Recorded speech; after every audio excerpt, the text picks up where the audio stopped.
I can't believe we have hit the halfway point. It is week 9. We play 18 weeks of football, 17 games per team. Week 9 is upon us. We have hit the halfway point of the season, starting on Thursday Night Football. Wow. I just can't believe that we're already halfway. How are we already halfway? The season's gone by in the blink of an eye, and man, it's been the most competitive season we have seen in maybe decades in the NFL season. Welcome into the show. I'm your host, Ryan Swankowski. Welcome in to the Swank Tank. As always, appreciate you being here, tuning in on YouTube, Spotify, wherever you're listening or watching or consuming this show and this podcast. I really, really appreciate all of you out there. What a week 9 we have ahead of us. This episode, what are we talking about? We're doing a full week 9 preview and analysis. I'm giving you all of my winners. We're deep diving every single game from a betting standpoint, from a pure winner standpoint, from a fantasy outlook, all of that coming up here for this week 9 slate. We wrap up the show, of course, with Swank's Banks, but the main segment is everything and anything week 9. It's going to take up 95% of this show. Tuning in, listening in, and you're not following on all the socials, what are we doing? What are we doing? All it takes is one little click. Helps us out at the Swank Tank on YouTube, Instagram, TikTok. If you're not going and following already, please go and do so because, man, we got some really good content rolling out, not only from these episodes, but from everything surrounding the NFL, along with bets, along with, Aiden Hutchinson getting an extension, along with Mercedes Lewis signing with the Broncos at 41 years old. I'm making videos about all of these things, so go and follow on all the socials if you are not already. For all of you watching and listening, I really do, really, really do appreciate it. It means a lot to me, the world to me, that you're tuning in for this Week 9 episode. And without further ado, we're going to get straight into a full Week 9 preview. We made it to the halfway mark. Hopefully you're winning in fantasy. I saw some statistics saying if you're 6-2, 5-3, your odds are looking very good based off last year's stats for making the fantasy playoffs. I believe if you're 6-2, you got like a 94% chance to make it. A little round of applause to you. If you're 6-2, I got 2 leagues where I'm 6-2. Another one on 5-3. Then there's a few others where not so good. But you can't hit them all. You can't hit them all. With Swank Banks last week, we definitely did not hit them all. We will be going over my favorite 6 bets over the weekend to get back on track for the Week 9 slate.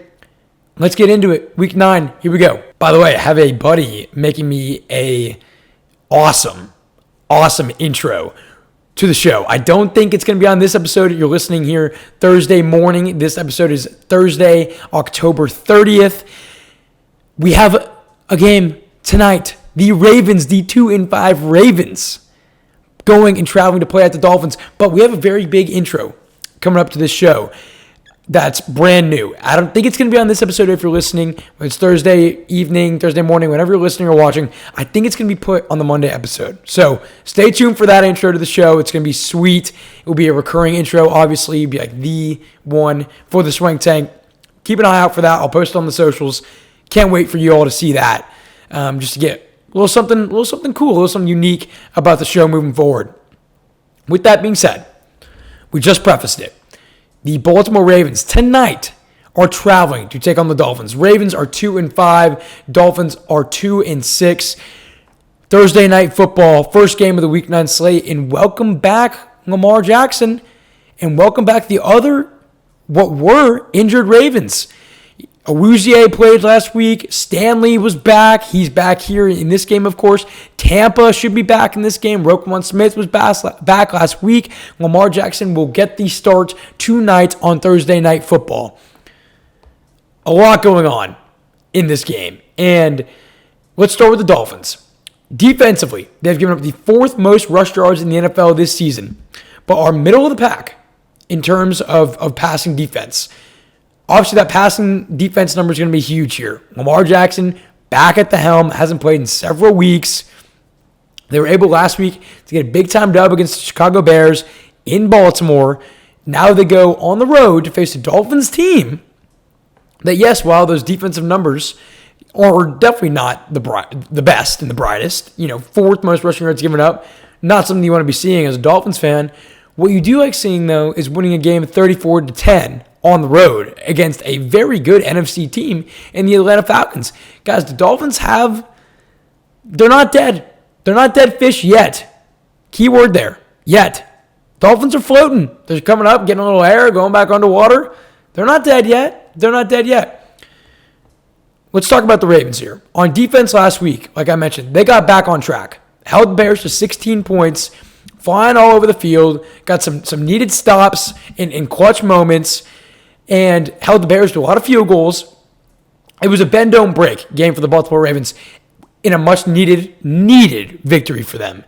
And they got back on track last week. Again, they only gave up 16, and we all know what the Dolphins did last week. I get that. So here's what we're going to do. I'm going to take the Ravens to win this football game. First pick of Week 9, Thursday Night Football. I'm going to take the Ravens to win this game. But I like the Dolphins here to cover. They're plus 7.5 at home. I think people are giving the Ravens way too much hype at the moment. Yes, I understand that they were injured, and I understand now that they're much less injured. They're a much more talented team with a lot more pop and a lot more purpose to them. They are still favored to win the AFC North.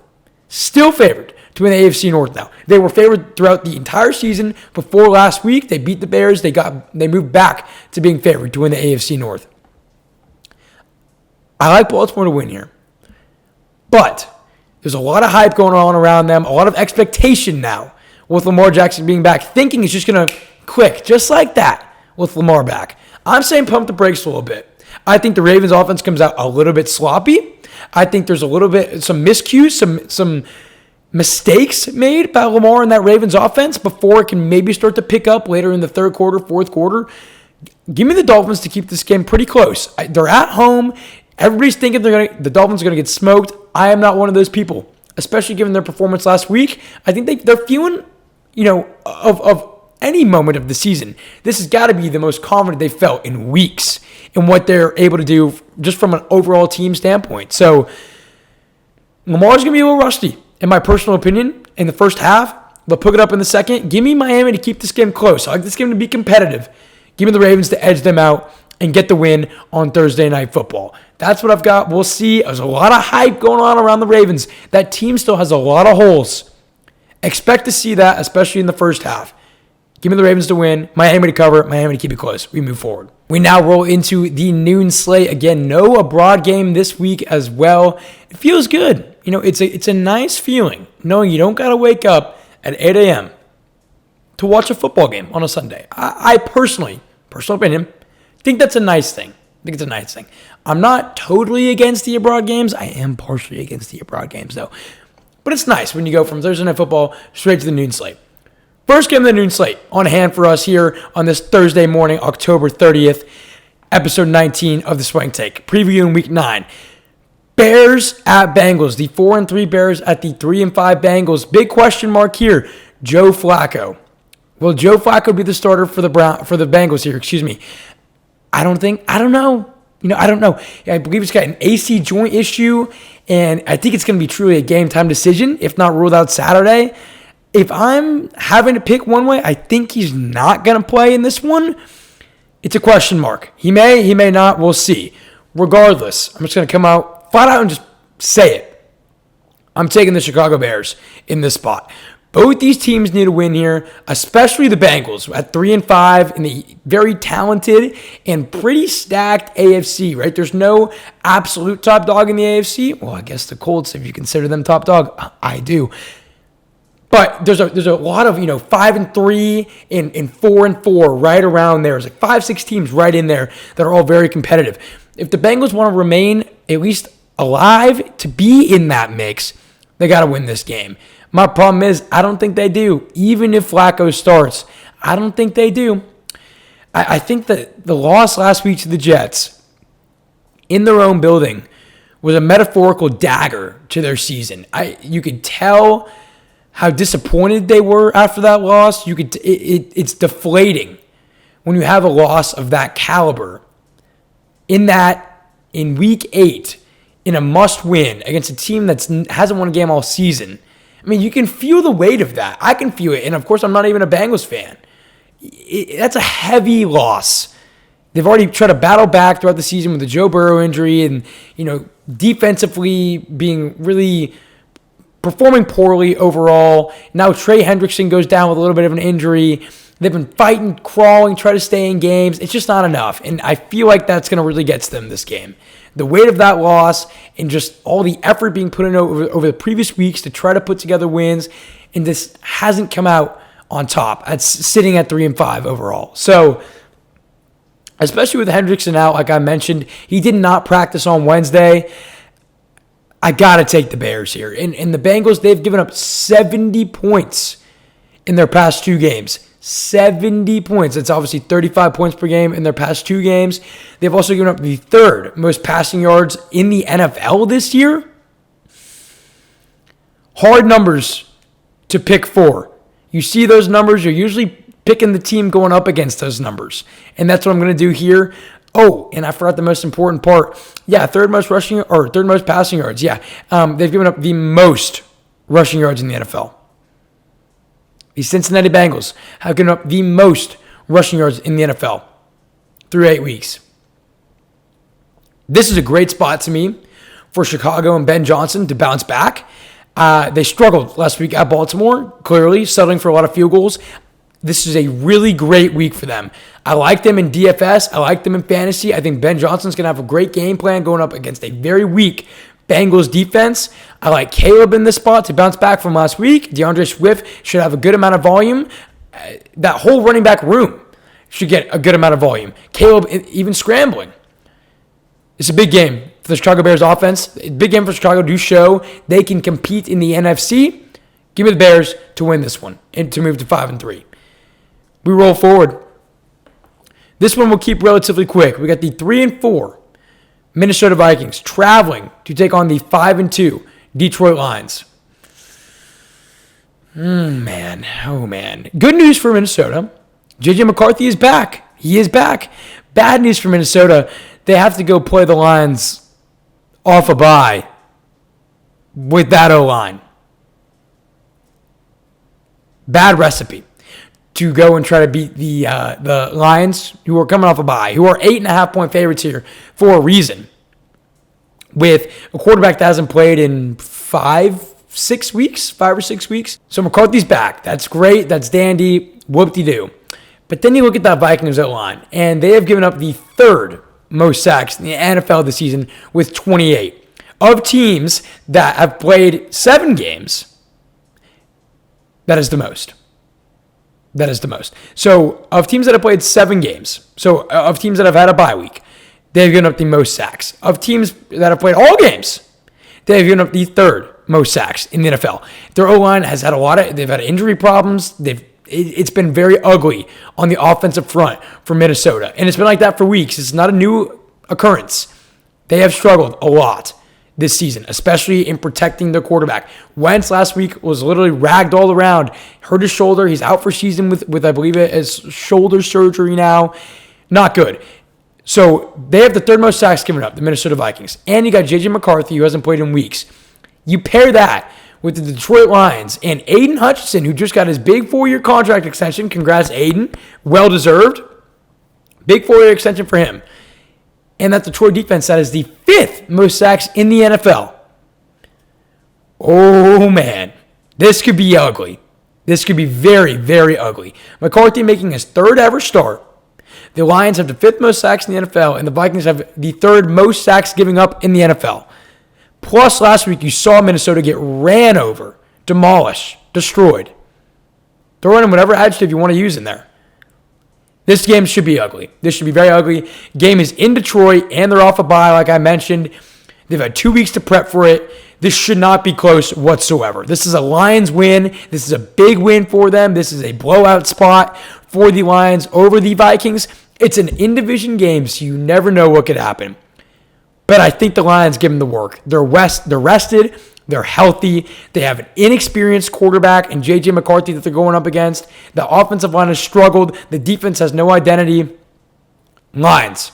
Big, huge pause. Nothing else there I gotta mention. Give me Detroit here, big. We keep moving along the noon slate. The 4-4 Carolina Panthers traveling to take on the 5-1-1 Green Bay Packers. The Packers are minus 13.5 here, so they're almost 2 touchdown favorites in this game. And here's the deal. What do the Carolina Panthers want to do? They want to run the football. They want to run the damn ball. The Packers have given up the second fewest rushing yards in the NFL this season with 552 total. They've played 7 games and have only given up 552 total rushing yards. But you know Carolina, with Chuba Hubbard and Rico Dowdle, wants to run the football. That is their identity this season. That's what's gotten them to a 500 record, is being able, especially Rico Dowdle, to have pop in the run game and run the football at an effective level. But Green Bay does not allow that, especially in their own building. They should not and probably will not allow that in this game. Also, it's that time of year where it's getting a little chilly out, getting a little cold. The Carolina Panthers are going to Green Bay, high of 50, low of 39 in this game. Not some snow game, I get it, but it's starting to get a little chilly. It's that time of year. We're almost entering November, where it is basically November come Sunday, and well, it definitely is. It's November 2nd. But as we're recording this Thursday morning, it's getting colder. It's getting colder. So this is the time of year where weather starts to really play an effect. You could see a little bit of that this game. It's not some snow game. I get it. It is starting to get a little colder. It's starting to get colder. And when Lambeau gets colder, man, do they get louder and do they get rowdier. This is a tough spot for Carolina. Not given the logistics and not given the stats, that run game, what they want to do versus what they're not going to be able to do against that second best Packers run defense in the NFL. Pair that with the Panthers being 1-3 on the road this year. I mean, this is Packers written all over it. All over it. I got Green Bay here big. Carolina's defense last week got exposed in the running game. They gave up 245 rushing yards to the Buffalo Bills. 245. Got to be the most given up, in the top 5 most given up rushing yards from a team this year. I mean, that is a lot of rushing yards. And I like Josh Jacobs here. For DFS fantasy purposes, I like Josh Jacobs. Last week, struggled in the running game against a fine Steelers running defense. It's not great. Their secondary is the main problem. But kind of lackluster Steelers run defense, but he almost got out-carried by Emmanuel Wilson. So Emmanuel Wilson got a lot of volume last week. So that's what's scaring people away from maybe picking Josh Jacobs this week in DFS purposes or having confidence in him in fantasy. I expect Jacobs to be the workhorse here in this game.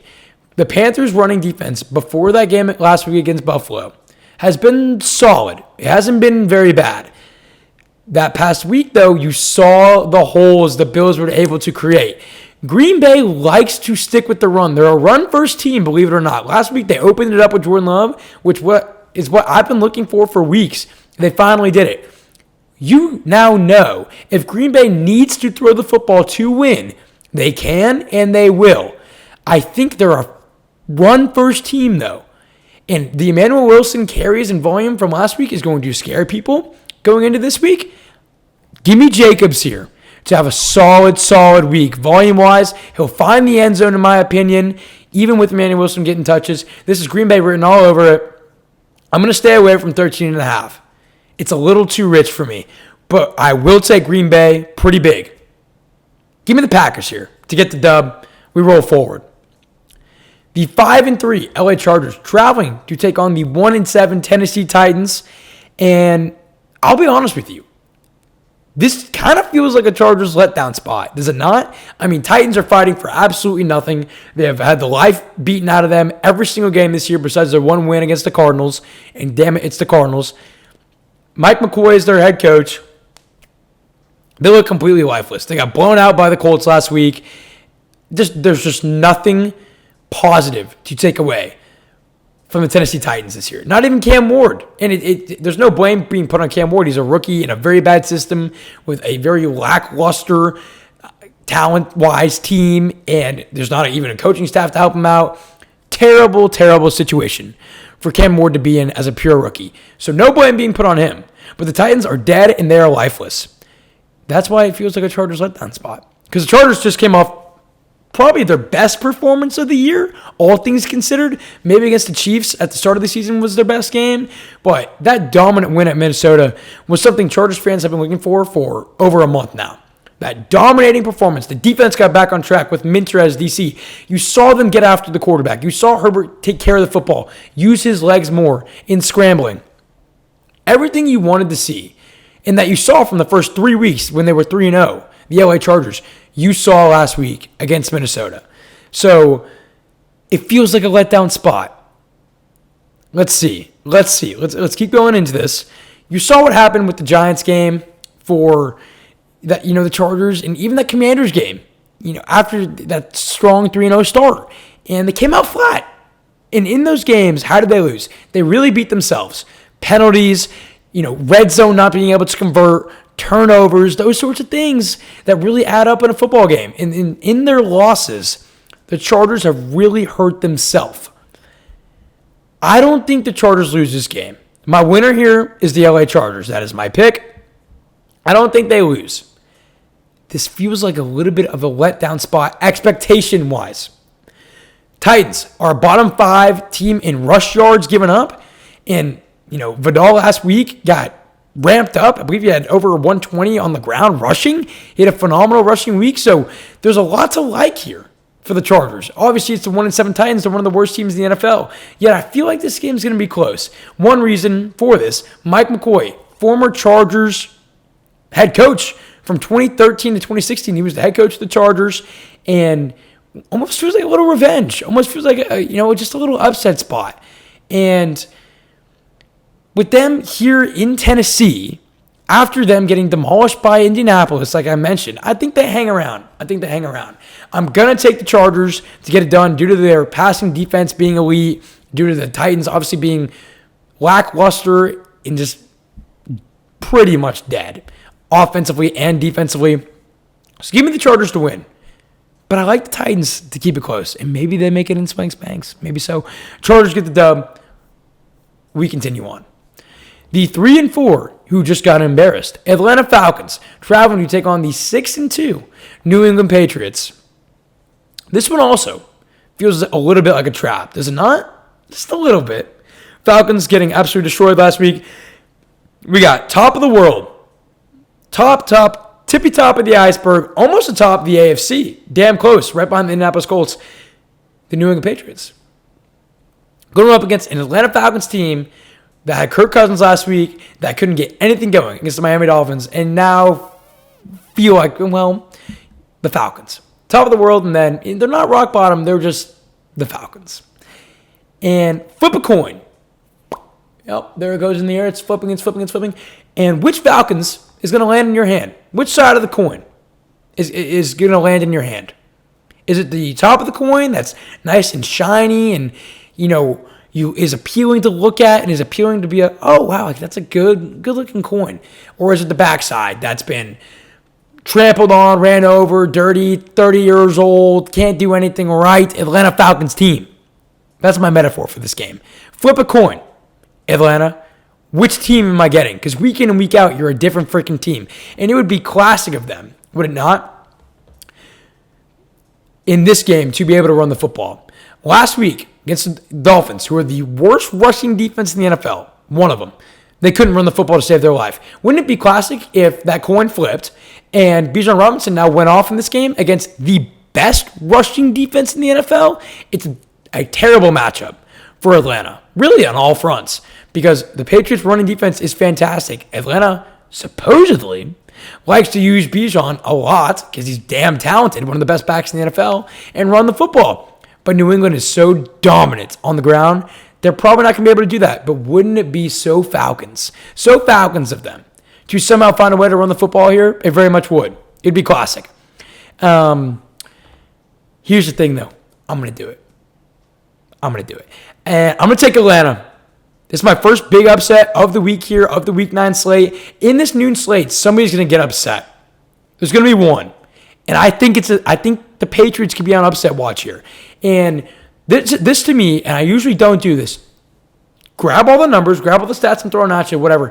For this game, throw it out the window. I usually don't do this, but I'm picking Atlanta here purely because if we get that 50-50 coin flip, if it flips our way, Atlanta's a talented team. Michael Penix is back in this game coming off of injury. He's healthy. He's good to go. He'll be starting. Drake London coming off an injury. He should be hopefully back. It's a maybe. I believe it's a hip injury. He should play in this game, but it's not guaranteed. Give me Atlanta to do it somehow, some way. And, Atlanta's getting some of their defensive pieces back here, and they're going to go into Foxborough. This game's going to be gritty. I can just tell. It's going to be gritty. Give me Atlanta to get the upset. I don't know how, and I don't fully know why. I'm taking the numbers in this game, which I rarely do, throwing them away. Give me Atlanta to get the win in Foxborough. It's one of my big upsets of Week 9. Let's see. And by the way, Atlanta is the much better team. Or, excuse me, the Patriots are the much better team, obviously. And Atlanta does not stack up against them very well. I don't know. I'm just feeling it. I'm feeling it. Give me Atlanta. We keep going. The 5-3 San Francisco 49ers traveling to take on the 2-6 Giants. These poor Giants, man. We talked about it earlier in the week. These poor, banged up and injured New York Giants. No Malik Neighbors, no Cam Scatterbo. This team is falling apart. It's sad. It honestly pains me to see. Because you have the Giants finally get life, then Malik goes down, but then Dart and Scatterbo rise, and then Scatterbo goes down, and Dart is the only one that remains. Only one that remains. And this is such now a valuable spot. I'm going to use the word valuable here for the 49ers to get back on track. Especially, you look at last week in the Eagles' big-time win over the Giants. And Saquon had his best game of the season. He had over 150 yards. I believe he had 2 total touchdowns. He got after it. And the run game was there. Last week against Houston for the 49ers, they could not run the ball to save their life. McCaffrey had a very rough game, had less than 70 total yards, I believe. It was rough for McCaffrey. It was rough for the Niners. You could tell the injuries got to them. They looked a little flat coming out the gate. It's a great, valuable spot for them. Not only to get healthy, Brock Purdy is probably going to start this game. Pearsall is a maybe to play in this game. Kittle's been back. McCaffrey's still healthy. If they get Purdy back here and Pearsall, it's such a valuable spot for them to not only stay healthy, hopefully, but to get the offense ramped up and progressed as the season moves along now. I mean, these guys have been in and out since week 1 of the NFL season. Really since week 2, but week 1 of the NFL season. Kittle and Pearsall and Purdy and Jennings, it's a carousel. This spot is pure value for the 49ers, and it's perfect because the run game should maybe be there. McCaffrey should hopefully have more success on the ground than he did last week. Purdy should probably be back. Pearsall didn't practice Wednesday, but may still play. But they have McCaffrey, they have Kittle, and they probably have Purdy back. That's enough for me. So I'm going to take the Niners here. Giants defensive front, it's been strong, but that secondary can be shaky at times. And I think, the Scatterbo injury, with him being injured, the season's thrown out the window, in my personal opinion. He was the soul of that offense. He was the guy that you look at when you need an extra yard. He's going to be the one pushing for that yard. You need some motivation. He's going to be that guy lifting you up and giving you that motivation. With him out for season, it's just such a detrimental blow to this Giants team that's trying to put pieces together in the proper spots to build their future, right? They're not in win now mode, obviously. They're trying to build those pieces for the future. Scatterbo is one of them. Him going out here, I think, is just such a big blow to the whole vibe of this team. They fight for a guy like that. And to see him go out as he did, it's so sad. Hopefully he heals fast. It's hard. It's tough. It's tough to see. So I think that gets to them morally here. Give me the 49ers dub here. Get back on track. I like Kittle in this matchup. Given that Giants front is still, able to get after the quarterback. If Purdy's back, I think they get him back and comfortable with some check downs. Kittle last week found the end zone. I like Kittle in this spot. I like him in DFS this week. And I like the Niners to get a dub pretty comfortably. So give me the Niners. to move to 6-3 and get back on track and ramp up Purdy. Have him stay healthy. Get him back going in that offense. Give me the 49ers. We already touched on some trap games. This might be the biggest trap, biggest trap. Look at that voice crack. Not only of the slate, but of the season. This could be the biggest trap game of the season. It's feeling like it. People are talking about it like it is. The 7-1, the NFL leading, the AFC leading Indianapolis Colts at 7-1, traveling to take on the 4-3 Steelers, who have dropped 2 straight. Steelers have a nice 3-game home stretch here, and they've lost both of them. They lost to Green Bay. They lost to Cincinnati. Bring on the best team in the NFL in the Indianapolis Colts. And this does really feel like the biggest trap game, not only of the slate, of the season, of the 2025 NFL season. And let's start with the Steelers defense. They have been, and there's no way to sugarcoat this, horrific, especially in terms of Steelers defense. When you think of them in years past, the past decade, that defense has always been physical, and they always make sure you know, I'm going to pop you. I am going to hit you. I'm going to make you bleed. That physicality, that mentality from a Steelers defense has not been there this year, especially over the last 2 weeks. They've given up 68 total points over the past 2 weeks. They've given up the 5th most passing yards in the NFL. We touched on this on Monday night a little bit, but you bring in a guy like Darius Slay, you bring in a guy like Jalen Ramsey, that secondary is supposed to be elevated. Very much more elevated than at least what we've been seeing. And they go and, make a trade with New England and bring in some more secondary help. That's great. I don't know how much of a difference that's going to really make. We'll see. Maybe it helps them out a little bit, but they've given up the 5th most passing yards to it. They can't get too much worse. Too much worse. Let's see how that secondary holds up against Indiana Jones and the Colts here. The Colts, on the other side, are in the top 5 in several categories. They play clean football. J-Tay and Indiana Jones are MVP candidates both, and they have won 4 straight football games. They're so damn balanced. We talk about this every week, and I say this every week. I'm a broken record. The Indianapolis Colts, though, are so damn balanced.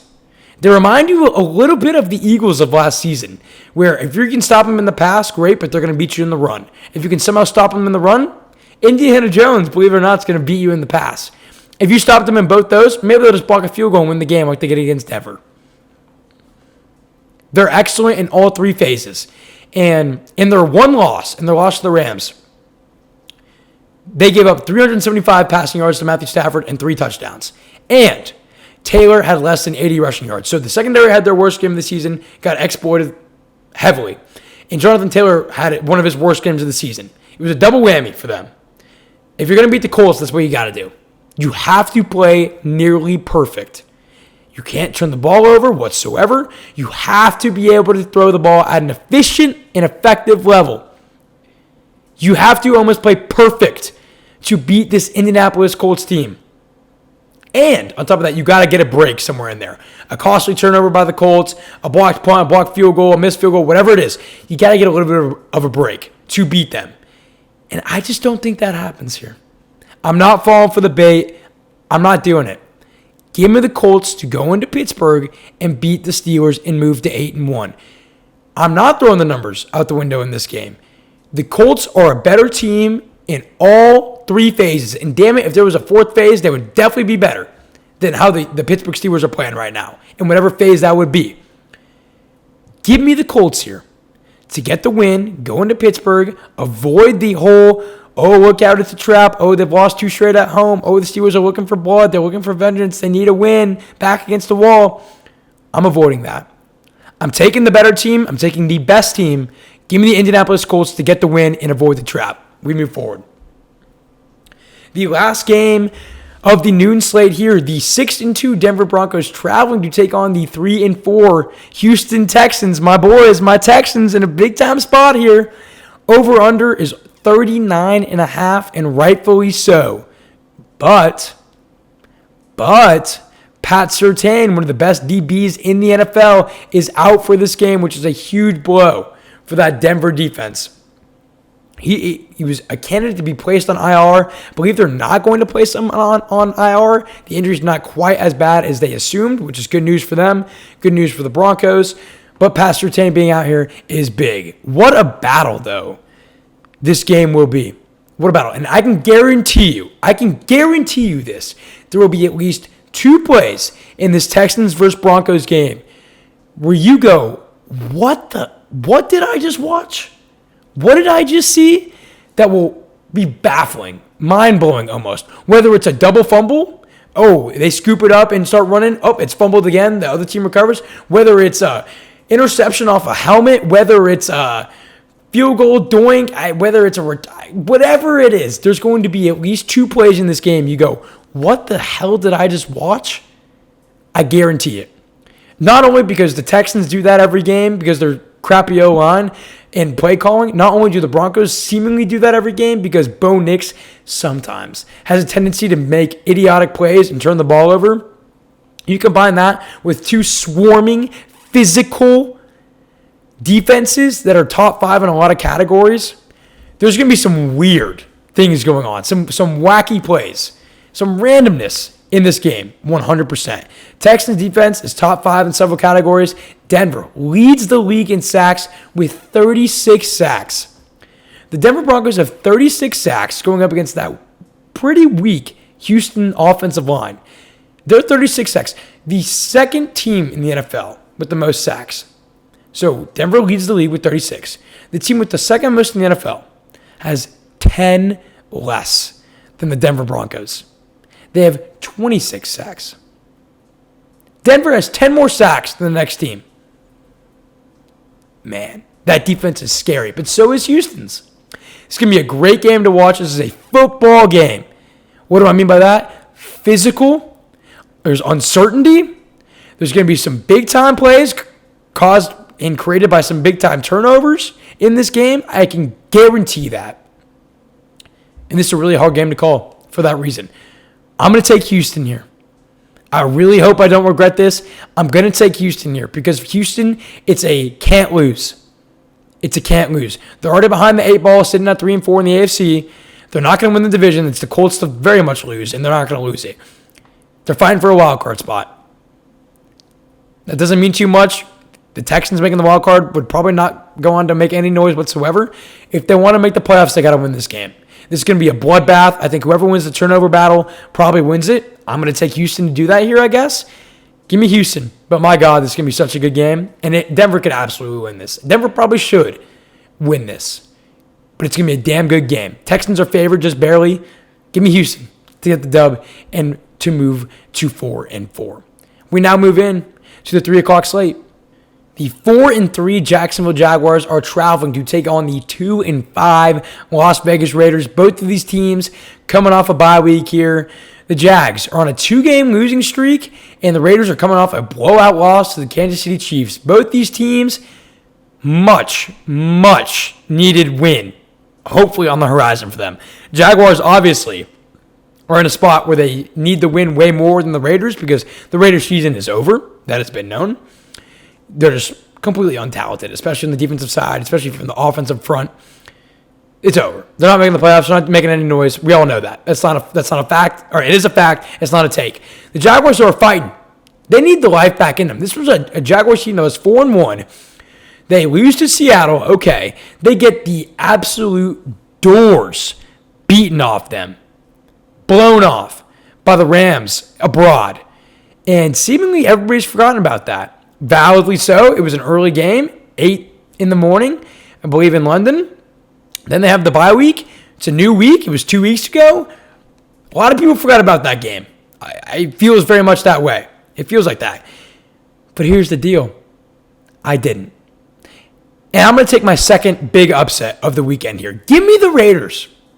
I'm taking the Raiders in their own building, coming off a bye, similar to the Jags, to get an upset here. Because the Jaguars, before their bye week, showed a lot of their weaknesses. That defense through the first 5 weeks was keeping the Jaguars in the games. They were causing turnovers. It kind of reminded me of the Bears situation where that Bears defense had been causing a lot of turnovers, giving the ball back to the offense. In turn, you win football games. When that defense can't create turnovers or those big stops, in some points, like they go on stretches and they do those things to a high level, helps you win games. It's not fully sustainable. When that gets taken away and you give the ball to an offense that hasn't had their full identity, hasn't found their stride yet, weaknesses are found. Against the Rams, that defense could not hold off anything. And what happened? They got killed. The offense couldn't get going at all. The Jaguars' defense has been pulling the weight this season because the Jaguars' offense, in majority of their games, has been poor performing and inconsistent. They can throw one game, they can't run the other. They can run one game, they can't throw the other, right? Give me the Raiders here to remind the people of the NFL community that the Jaguars have flaws. The Jaguars have holes. And the Jaguars could very much win this game. Very much so. They're the better team on offense. They're the better team on defense. They are the better team all around. Do not get me wrong. Do not get me wrong. Jags are the better team. But when they lost that game against the Rams, what happened? Secondary implosion. Davante Adams put up 3 touchdowns on their head. He had one of the best games in the past few seasons. Davante Adams with Puka Nacua out. A lot of volume. It showed Stafford was accurate. Bada boom, bada bing. Rams get the dub. Davante Adams, huge game. Do you know who's back here in this game? It is indeed the potential best tight end in the NFL, Brock Bowers. He is back. And he's healthy. He has said he is ready to go. It's a perfect time for him to come back and help lead the Raiders to a win. Given Brock Bowers' health, and given that the Jaguars have had their weaknesses exposed, but people have probably forgot about it, given the bye and given that other game being in London, I like Pete Carroll here to show off some experience, to show off some of his veteran leadership off the bye week, to get it done against that first-year head coach in Liam Cohen. So I like Brock Bowers to get a lot of volume. I like him in DFS and in fantasy this week against the Jaguars defense that has been good against tight ends overall and that has been very strong. The volume's going to be there for Bowers. That's what I'm looking for. Minimum 10 targets this game. Bowers going to get involved in a big-time way. I think this game is gritty. I think this game is going to be low-scoring. Give me Bowers. Give me Pete Carroll and the freaking Raiders to pull off a big-time upset in the 3 o'clock slate. Jaguars also have given up the 3rd most touchdowns in the air this season. Something to note. So while that defense has been pretty good, the air game can be exposed. Smith, yikes. He's not good. We all know that. He's not good. This could be a game. Just feed Bowers and good things could happen. Give me the Raiders here to pull off an upset. We move forward, and we're going to keep this one pretty quick. The 7-1 New Orleans Saints traveling to take on the 5-2 LA Rams. Rams are off a bye week here. Rams are in their own building. The Rams are expected to have Puka Nacua back for this game. This is going to be so ugly. There's no sugarcoating this one, people. No clickbait going on over here. It's going to be ugly. This is ugly. Rams are minus 14.5. That means they are more than a 2-touchdown favorite, and with reason. Tyler Shuck, welcome to the show. Hey, Tyler Shuck, it's your first career NFL start. Do you want to go make it at Rams off of their bye week? Nightmare situation for Tyler Shuck and his first start with the New Orleans Saints. This is going to be ugly, people. I mean, everybody knows it. With Puka back off the bye in LA against that defense, this is going to be brutal. Brutal. And this is not some feel-good story. Oh, look, Tyler Shuck making his first career start. He's going to pull off some magic. It's not one of those environments. This is not one of those games. This is a pure Rams blowout spot. I wish it would be kind of this miracle first start magic. It's not. It's not going to be, people. It's just not going to be. Rams defense has been very solid this year. They've given up the least amount of rushing TDs this season. What does that mean? Well, the Saints rushing offense has been atrocious this year. You put that against a Rams rushing defense that has been elite. Holy cow. Creates a very, very, very bad and scary matchup. So you put up that Rams defensive front that does not allow basically any rushing touchdowns whatsoever. They've given up 2 rushing touchdowns on the season in 7 games. You put that up against that Saints team that cannot run the football whatsoever. Tyler Shuck's going to have to throw the ball 50 times this game as a rookie in his first start. They're going to ask a lot of him here just to freaking throw it up. Fuck it. Olave's down there somewhere. That's what's going to be happening in this game. F it, right? Yikes. Yikes. The Rams are going to be dropping back 8, putting 8 in coverage, rushing 3, still going to be able to get home. This is a blowout. Sadly, not a miracle feel-good story, like I mentioned in his first start. Give me the Rams here. Not much else to it. The Rams will roll, and we roll forward. We got 3 games left to break down on this Week 9 slate. If you are not already, make sure you go and following my socials at the Swank Tank on Instagram, at the Swank Tank on TikTok, at rswankowski on Twitter, and at the Swank Tank on YouTube and Spotify. Appreciate you tuning in and tapping in as always.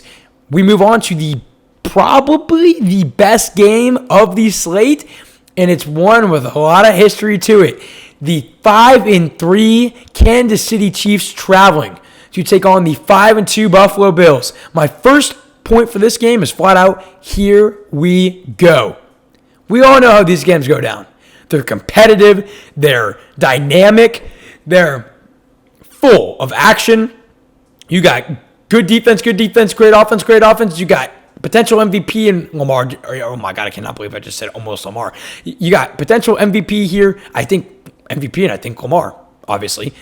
You got Patrick Mahomes, who's leading the MVP case as we speak. Josh Allen is right behind him in the MVP race. I mean, this game is always fireworks. Christmas came early, people. Chiefs at Bills, Christmas came early. The rivalry. In the regular season, by the way, Josh Allen and the Bills are 4-1 against Mahomes.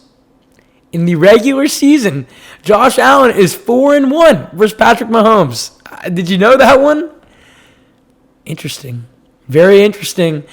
The Chiefs started 0-2, have now won 5 of their last 6, and they look as scary and dynamic and dangerous as ever.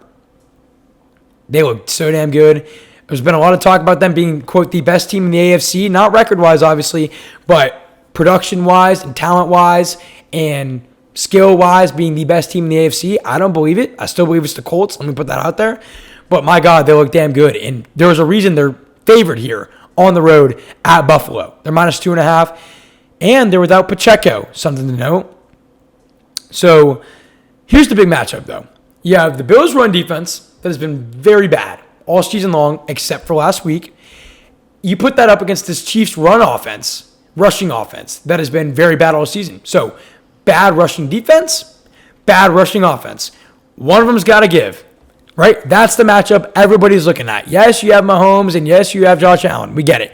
Yes, you've got, 2 secondaries that are somewhat good. And yes, you've got James Cook and you got Xavier Worthy. There's always the fireworks in these games. You got Kelsey, you got everything about it. Haley Steinfeld versus Taylor Swift. Oh my gosh. Holy cow. What I'm looking forward to is the trenches. Chiefs offensive line versus Bills defensive line. That's where this game will be won. That's where this game will be decided. One has to give. And we know what Allen, Mahomes, Cook, right? What they can all do, like I mentioned. It's run D versus run O. And who do I have more faith in? Take a guess. If you're listening and watching, take a guess. Who do you think I have more faith in? The Chiefs offensive line in the running game or the Bills defensive line in run stopping? My answer is the Bills defensive line and run stopping, people. You saw last week against Carolina, they were able to very much limit the production from Rico Dowdle and Chuba Hubbard and limit their yards, really limited the entire Panthers offense altogether. Andy Dalton and that team couldn't get anything together. They knew the Panthers were going to want to run the football. They stopped them. That run defense looked a lot better in a spot where it had to, in a spot where they went up against a very strong rushing offense. That gives me more confidence here in the Bills' ability to stop the run. The Chiefs' biggest problem this year has been running the football. They still have not been able to do it, and we are now in Week 9. That's going to be their dagger here. That's going to be their kryptonite here in this game. For that reason, I'm taking the Bills to get the W. Give me Buffalo here to, quote, upset the Chiefs, even though it's in Buffalo, 3 o'clock prime time. They've got to play clean. In their 2 losses, Josh Allen has turned the ball over himself 4 times. If they play clean football, I think that Bills' rushing defense can do enough against the Chiefs' rushing offense that's looked poor all season that now is down Pacheco as well. I think the Bills can get the win. Give me Buffalo in their own building to do it. Josh Allen and company move to 6-2. That's my take. Let's keep going. Sunday Night Football, the 5-2 Seattle Seahawks traveling to take on the 3-5 and struggling Washington Commanders. This is a very interesting game. Very, very interesting game. McLaurin is already ruled out for this game. My God, he cannot stay healthy. Cannot stay healthy. Gets the contract extension, can't stay healthy. Bad situation going on. Jaden Daniels is probably going to play in this game. I imagine he will, given that it's make or break for the Commanders back against the wall. I think he'll play here. But he's down his best weapon in Terry McLaurin. Yes, he'll have Deebo Samuel and Zach Ertz. But what's really been a surprising issue for this team, and Laremy Tunsil exited last game. Not sure his injury status. That's a question mark. So you got Daniels, but man, with probably no Tunsil, maybe, and definitely not no McLaurin. That's already a given. I just don't know. And where I was going with that is they have not been able to run the football this year. They've had one game where they've looked like a competent running football team against the Chargers. Outside of that, they haven't really been able to run the ball whatsoever. The Chiefs absolutely stuffed the run. That offensive line has not been able to create holes for JCM. And it just, I want to take the Commanders here, given their spot they're in. Back against the wall, it's a must win. They don't win this, it's over. So initially I had them down to win this game. I can't do it. You know, I've got upsets like the Falcons and the Raiders, and apparently the Bills upset. It's not really an upset. I just can't do it here. So Seattle looked very solid against Houston and the Jags before that. JSN is leading the league in reception yards. Man, it's just, there's no angle here for the Commanders besides the fact that it's absolutely do or die for Washington. But I just can't take them. The only chance they have is that this game is absolutely high scoring. Because Seattle's going to put up points against that Commanders defense. That Commanders defense has struggled all season long, and they've given up the 4th most passing yards in the NFL and the 8th most rushing yards. So they're bottom 10 in both categories defensively. Sam Darnold, he plays clean. I think the Commanders have absolutely no shot in this game. The only possible way they can win this game is if it's a complete shootout, a combustion, a flat-out performance from a Seattle defense. I just don't see that happening. So I get it, and I think Daniels plays, and I think he gives it his all, and he does whatever he can, scrambling and whatever he can to win this football game. But given those stats I just gave you, it's hard to go against Seattle here because Seattle's offense has been humming with JSN especially. With JCM on the other side not being able to get going and the Commanders' defense really being lackluster all season, I like JSN to play very well here at night in prime time against a weak secondary. They're coming off the bye as well. They're rested. They're healthy. They're ready to go. Too many factors going up against the Commanders. I'm going to take Seattle here to get the win and put a dagger in the Commanders' season. Give me the Seahawks. We move in to our last game of the Week 9 slate. It is Monday Night Football. It is the Arizona 2-5 Arizona Cardinals traveling to take on the 3-4-1 Dallas Cowboys. Very interesting game here. It may not seem like it to everybody. To me, the Swank Tank, to the show on episode 19 on this Thursday morning, previewing Week 9, to me, is a very interesting game. Very. And for people saying, for some people believing that Dallas has playoff aspirations, they're going to make a move before the trade deadline. Reminder, by the way, that's this Tuesday. That is this Tuesday, very, very close. Reminder, Dallas wants to make a move at the trade deadline. They want to go and add some defensive pieces.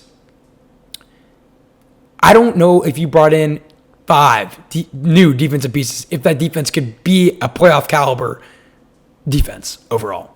That side of the football is too far gone. It's lost. It's a lost cause. You could bring in 5 quality players, and I don't even think it'd be enough for this Cowboys defense to take the leap it needs to take in order to be a playoff team. Guys, the Cowboys are not making the playoffs. I don't know who still needs to hear that. There's some people out there still talking about it. So I'm just going to flat out tell you, they're not making the playoffs with that defense. It's not possible. It's not possible. Let's stick with this game, though. Let's get more specific. The Cardinals, coming off a bye week here, this game should be a shootout. Absolute shootout. Monday Night Football, prime time. Everybody knows it. I like the over here. It's in Swank Tank. There's a little preview for it. Shootout in Dallas. And Cowboys, they're giving up the third most rushing yards in the NFL. Oh, and the most passing yards in the NFL. They're giving up the most passing yards in the NFL. And the third most rushing yards in the NFL. Totals for the season. And Cardinals defensively, that run defense hasn't been too bad this year. Not too bad, but the secondary is not great. Dak Prescott and company, CeeDee Lamb, George Pickens, Ferguson should get some. This game's going to be fireworks on offense for both of these teams. Kyler Murray's back in this game off the injury.